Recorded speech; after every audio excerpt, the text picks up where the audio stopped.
In 2 Chronicles chapter 12, the focus shifts to the reign of Rehoboam, the king of Judah. After Rehoboam establishes his rule and strengthens the defenses of Judah, he and the people abandon the laws of the Lord. As a consequence of their disobedience, King Shishak of Egypt invades Judah with a vast army.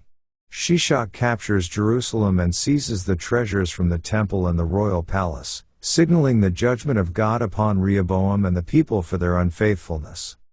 In response to the threat from Egypt, the prophet Shemaiah delivers a message from the Lord to Rehoboam and the leaders of Judah.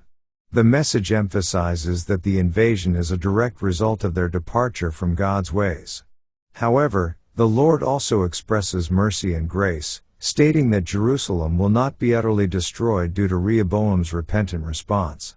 The leaders of Judah humble themselves, acknowledging their wrongdoing, and the Lord responds by mitigating the severity of the judgment. Despite the acknowledgement of their sins and God's mercy, the chapter concludes by noting that Rehoboam's reign is characterized by continual conflict with the neighboring kingdom of Israel. The hostilities between Judah and Israel serve as a backdrop to the larger narrative of the divided kingdom, highlighting the consequences of the disobedience that led to the division. Chapter 12 serves as a reminder of the cyclical pattern of obedience, judgment, repentance, and mercy that unfolds throughout the history of Israel and Judah. Let's now read 2 Chronicles chapter 12.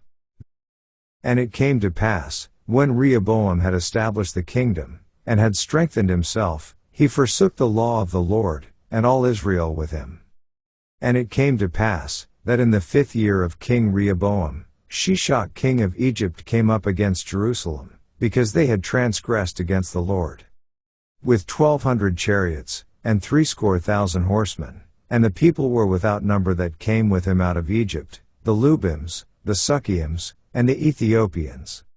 And he took the fenced cities which pertained to Judah, and came to Jerusalem. Then came Shemaiah the prophet to Rehoboam, and to the princes of Judah, that were gathered together to Jerusalem because of Shishak, and said unto them, Thus saith the Lord, Ye have forsaken me, and therefore have I also left you in the hand of Shishak.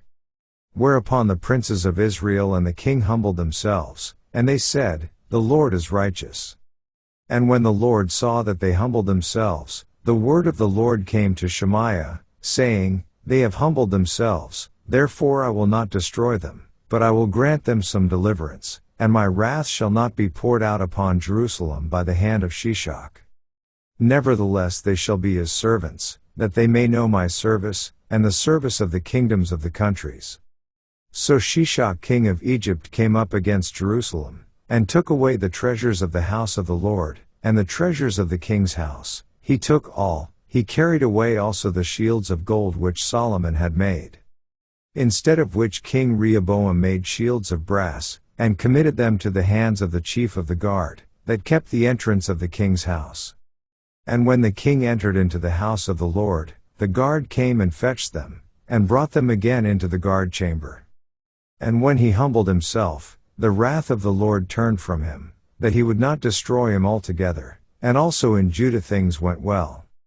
So King Rehoboam strengthened himself in Jerusalem, and reigned, for Rehoboam was 41 years old when he began to reign, and he reigned 17 years in Jerusalem, the city which the Lord had chosen out of all the tribes of Israel, to put his name there.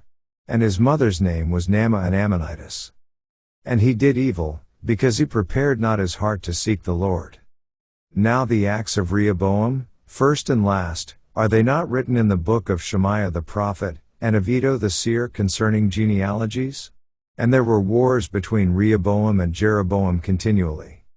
And Rehoboam slept with his fathers, and was buried in the city of David, and Abijah his son reigned in his stead.